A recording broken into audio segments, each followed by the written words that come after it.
Good morning. आज है प्रश्नावली 2.2 प्रश्न नंबर 1। क्या कहता है, अगर आपको किसी संख्या से 1/2 घटाने और परिणाम को 1/2 से गुणा करने पर 1/8 प्राप्त होता है तो वह संख्या क्या है। सबसे पहले अपन उसको जो चीज अपने को पूछी जाती है उसको मान लेंगे। संख्या पूछा है ना तो अपन मान लेंगे माना वह संख्या है x। संख्या ज्ञात करनी थी, उसको अपन ने मान लिया, माना वह संख्या है x। अब अपने को अपने मस्तिष्क पर ज्यादा जोर नहीं डालना है, जैसे प्रश्न कहता है वैसे ही अपन कर देंगे। तो यहाँ क्या लिख देंगे, प्रश्नानुसार। इसका क्या मतलब हुआ कि जैसे प्रश्न कहता है अपन वैसे ही करेंगे। प्रश्न कहता है अगर आपको किसी संख्या से 1/2 घटाने, संख्या क्या है x, इसमें से क्या घटाने के लिए कह रहा है 1/2, तो 1/2 घटा दो, घटा दिया। और परिणाम को 1/2 से गुणा करने पर संख्या थी अपनी x, इसमें घटाया हमने 1/2, तो कहता है 1/2 घटा दो, तो परिणाम क्या आया x - 1/2। आगे कहता है कि परिणाम को 1/2 से गुणा करने पर, परिणाम तो अपना ये है ना, तो इसको कितने से गुणा कर दें 1/2 से। अपने तरफ से कुछ नहीं करना, उसने कहा संख्या में से 1/2 घटाओ, अपने घटा दिया। फिर प्रश्न ने कहा कि जो परिणाम प्राप्त होता है, परिणाम क्या प्राप्त हुआ 1/2 घटाने पर x - 1/2, उसको 1/2 से गुणा करो, अपन ने 1/2 से गुणा कर दिया। तो गुणा करने पर कितना प्राप्त होता है 1/8।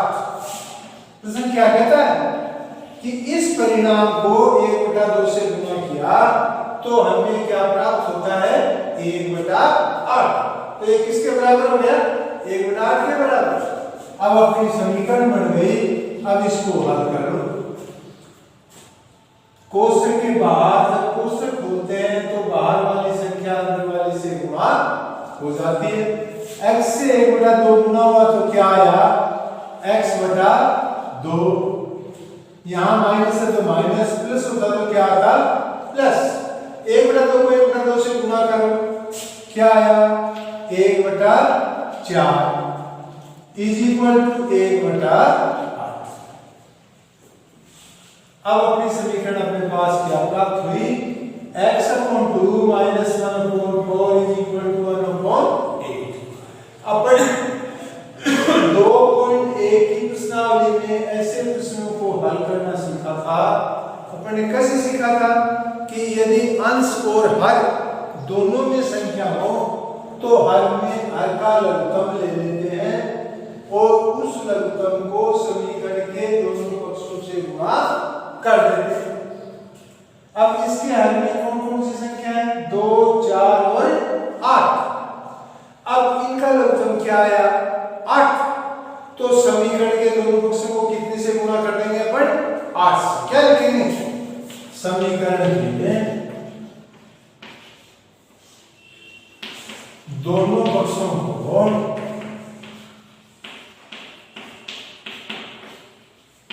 8 से गुणा करने पर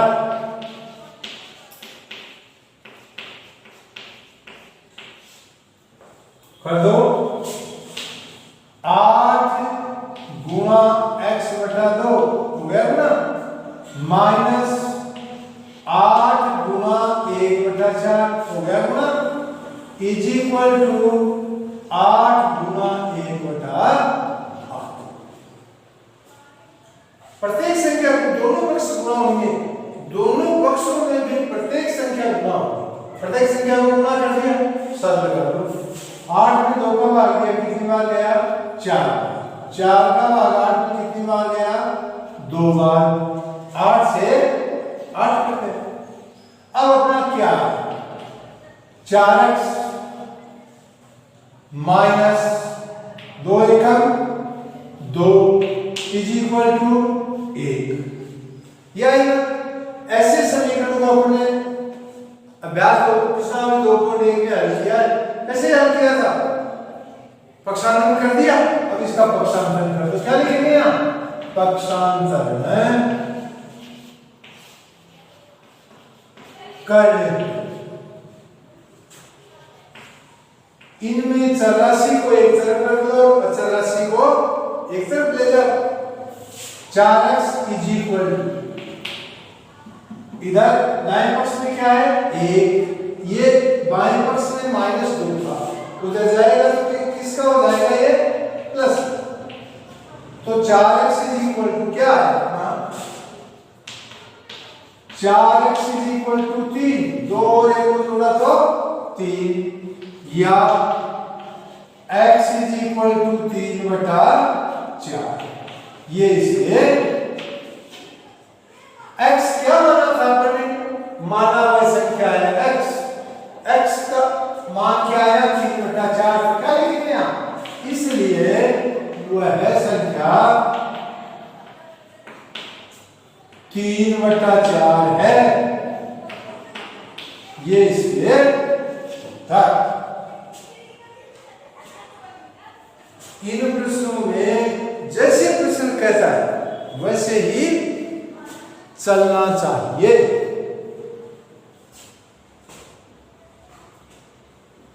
तो वह संख्या क्या है? 3/4।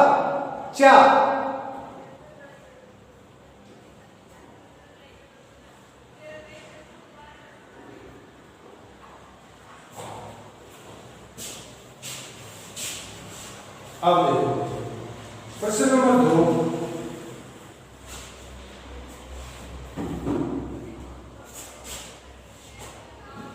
मिटा दो इसको।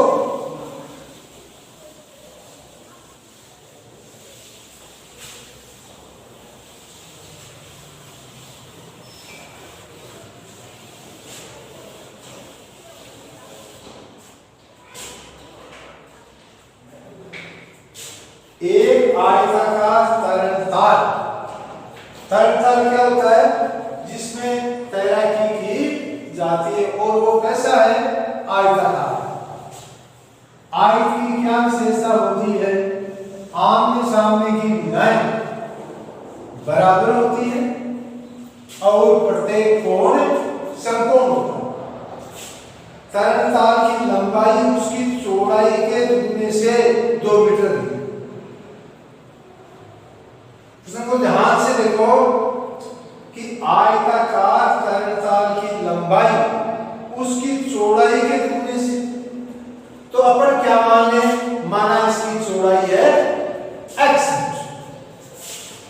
माना तरंगताल की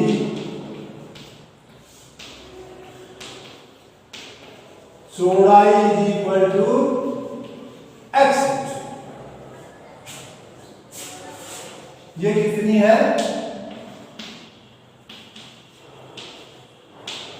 x। अब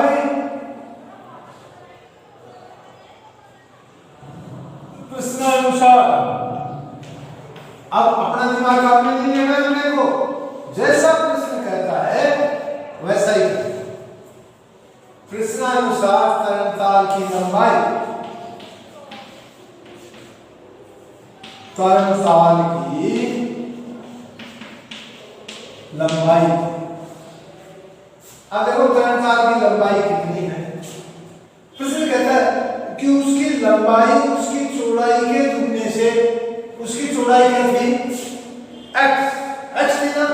अब कहता है लंबाई उसकी चौड़ाई के दुगने से 5 का दुगना कितना है?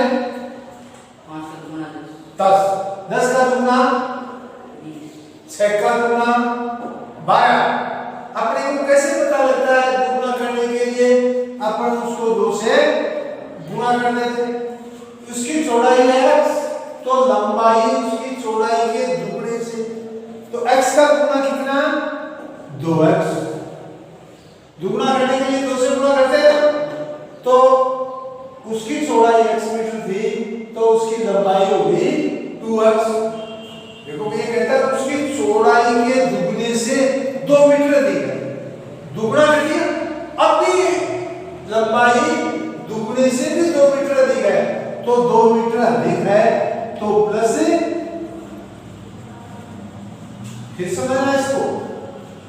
प्रश्न कहता है कि चौड़ाई लंबाई कितनी है 3 की, उसकी चौड़ाई के दुगने से, उसकी चौड़ाई थी x, उसका गुना कर दिया आपने, 2 से गुना कर दिया 2x, फिर भी लंबाई 2 मीटर ज्यादा है, तो अपन ने 2 इसमें जोड़ दिया, और यदि कम होती 2 मीटर तो 2 अपन घटा दिया। लंबाई आ गई, चौड़ाई आ गई, फिर क्या कहता है अपने को, इसका परिमाप 114, आयत का परिमाप इज इक्वल टू, क्या होता है इसका परिमाप, 2 इंटू लंबाई प्लस चौड़ाई। आयत का क्षेत्रफल तो होता है हमेशा लंबाई गुना चौड़ाई, और आयत का परिमाप होता है 2 इंटू लंबाई प्लस चौड़ाई। इसका परिमाप अपने को कितना दे रखा है, 154 मीटर, इसलिए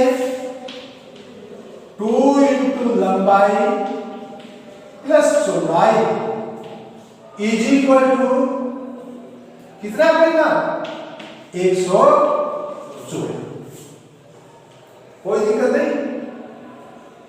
अब अपने को ज्ञात क्या करना है, इसकी लंबाई और चौड़ाई ज्ञात क्या करना है, एक तो इसकी लंबाई कितनी है और एक इसकी चौड़ाई कितनी है। कोई दिक्कत नहीं है, अपन जानते हैं आयत का परिमाप होता है 2 इंटू लंबाई प्लस चौड़ाई, और परिमाप अपने को दिया हुआ है 154 मीटर। अब करें कैसे इसको, अपने पास लंबाई भी है और अपने पास चौड़ाई भी है, रख दो, या 2 का 2 इंटू लंबाई कितनी है, 2x प्लस 2, यही है ना, 2x प्लस चौड़ाई कितनी, x इज इक्वल टू कितना, 100। अपने कुछ नहीं किया, लंबाई की जगह लंबाई रख दी, चौड़ाई की जगह चौड़ाई रख दी। अब इसको सॉल्व करना है, देखो 2 का 2, 2x से 1x कितना हो गया, 3x प्लस बराबर कितना, 154। अब इस क्वेश्चन को खोल दो, इस क्वेश्चन को अपन खोलेंगे तो इसके बाहर जो 2 है वो इससे गुना होगा, या 3 दूनी 6x प्लस 2 दूनी 4 इज इक्वल टू 114। अब अपन ने देखो पहले समीकरण हल किया था ना, उस रूप में आ गया, क्या करें अब इसका पक्षांतरण कर दें, पक्षांतरण करने पर 6x इज इक्वल टू, या 6x इज इक्वल टू 154 तो है इधर,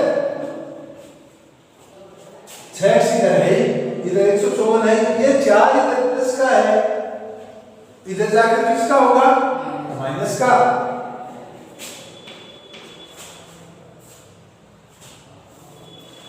बोलो दिक्कत है, टेबल तो अलग होने आड़े होने, या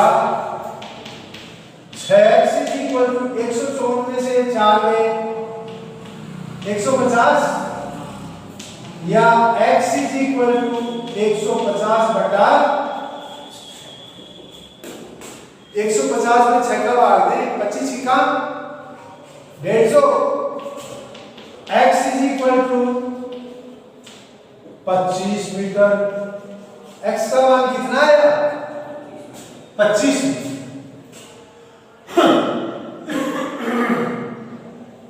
x का मान आया 25। अपन ने x क्या माना था, तरंगताल की चौड़ाई कितनी थी x मीटर माना था ना। अब इस x का मान क्या आया 25 मीटर, तो चौड़ाई कितनी 25 मीटर। तो तरंगताल की चौड़ाई कितनी आई 25 मीटर। अब लंबाई कितनी थी अपनी 2x + 2, लंबाई कितनी थी 2x + x का मान कितना है अपना 25 है ना चौड़ाई। यहाँ x का मान 25 रख दो। कैसे रखेंगे, ये x 2 से गुणा हो रहा है ना, तो 2 × 25 + 2, 25 दूनी 50 प्लस 50 में 2 जोड़े तो 52। लंबाई कितनी आई, लंबाई = 52 मीटर। ये इसके यही अपने को याद करना था, लंबाई और चौड़ाई अपने को याद करनी थी। अब अपना प्रश्न सही है कि नहीं है, अपन ये दावा कैसे करेंगे कि प्रश्न सही है या नहीं है। प्रत्येक प्रश्न का उत्तर अपन वहीं देख सकते हैं। कैसे देखेंगे, अपने को प्रश्न में इसका परिमाप दे रखा था कितना 154। अब अपने लंबाई आ गई चौड़ाई आ गई, तो परिमाप = 154 है ना, तो 2 × लंबा कितना आया अपना 52 प्लस चौड़ा कितना 25 = 154। यदि ये दोनों पक्ष बराबर आते हैं, left hand side right hand side के बराबर आती है, तो अपना उत्तर सही है। अब 52 और 25 को जोड़ो, 2 × 5 = 2 7 5 = 2 7 = 154। या 77 को कितने से गुणा करें 2 से, 77 को 2 से गुणा किया तो कितना आया 154। 77 में 154 = 154। तो left hand side = right hand side है। बायां पक्ष किसके बराबर है, दाएं पक्ष के बराबर, इसलिए अपना उत्तर सही है। प्रत्येक प्रश्न का उत्तर अपन टेली कर सकते हैं। इस तरह से अपन ने इसकी लंबाई भी निकाल ली और इसकी चौड़ाई भी निकाल ली। अब यदि इसी प्रश्न में अपने को यह पूछ लेता कि तरंगताल का क्षेत्रफल भी ज्ञात करो, तो लंबाई आ गई चौड़ाई आ गई, तो तरंगताल आ गई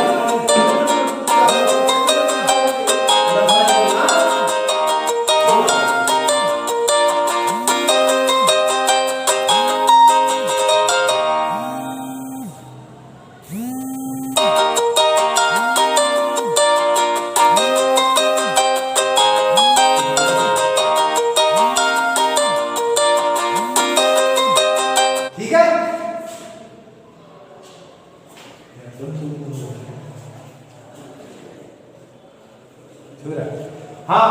अब 3 का प्रश्न है, एक समद्विबाहु त्रिभुज का आधार 4/3 सेमी। त्रिभुज कैसा है, समद्विबाहु। समद्विबाहु का मतलब क्या होता है, सम मानी बराबर, द्वि मानी 2, बाहु मानी भुजा। जिसकी 2 भुजाएं बराबर हो वह क्या कहलाता है, समद्विबाहु त्रिभुज। ये इसके बराबर है, AC = BC, तो ये कैसा त्रिभुज है, समद्विबाहु त्रिभुज। त्रिभुज का आधार 4/3 सेमी।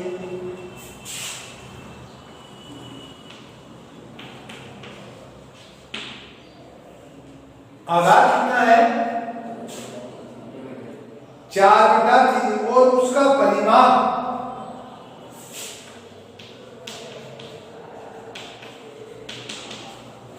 है 4 सही 2/5 सेमी 15।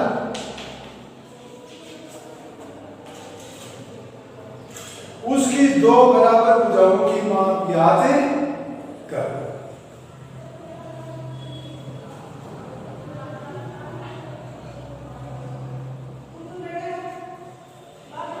अब देखो इसका आधार है, आधार अपने को दे दिया, तो ये बता दी कितने सेंटीमीटर की, x सेमी की अपन ने मान लिया x।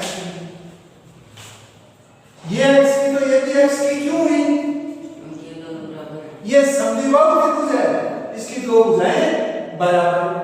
अब परिमाप हमेशा 2 शब्द होते हैं, एक परिमाप और परिमिति। परिमाप और परिमिति एक ही शब्द है, और वो होते क्या है, त्रिभुज का परिमाप क्या होगा, तीनों भुजाओं का जोड़। आयत का परिमाप निकालना हो, चारों भुजाओं का जोड़। पंचभुज का परिमाप निकालना हो, 5 भुजाओं का जोड़, इसे कहते हैं परिमाप। अब अपने उन तीनों को जोड़ लें, तीनों का जोड़ क्या समझा ना इसे, फिर यहां क्या लिखेंगे, करेंगे इसको वैसे के वैसे ही प्रश्नानुसार x plus 4/3 तीनों भुजाओं को जोड़ लिया ना, परिमाप आ गया। और परिमाप देख कितना रहा है, 4 सही 2/15 15 चौका 60, 2 जोड़ दिए कितने आए, 62/15।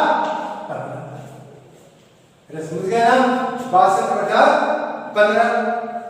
अब इस समीकरण से अपने को x का मान निकालना है, जैसा आपने इससे पहले वाली प्रश्नावली में किया था।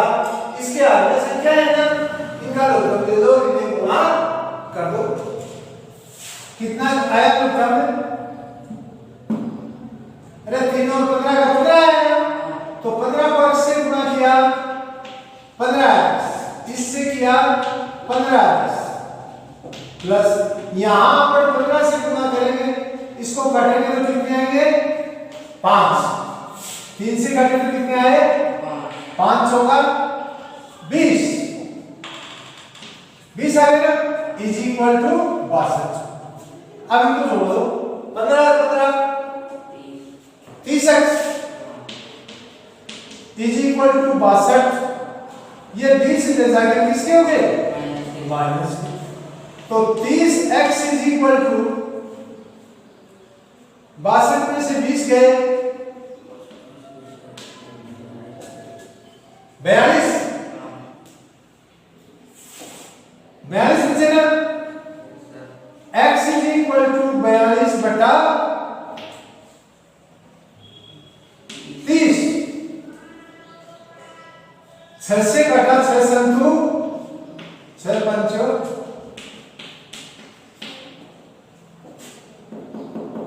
दोनों भुजाओं की माप क्या कर लेना अपने को, कितनी आई, 7/5 सेमी। x मान थी ना हमने, ये भी 7/5 सेमी, ये भी 7/5, 2.2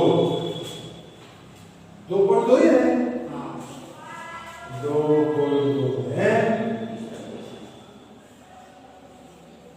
उत्तर दे रखा है 1 से ही 2/5, इसलिए अपना नहीं मिला।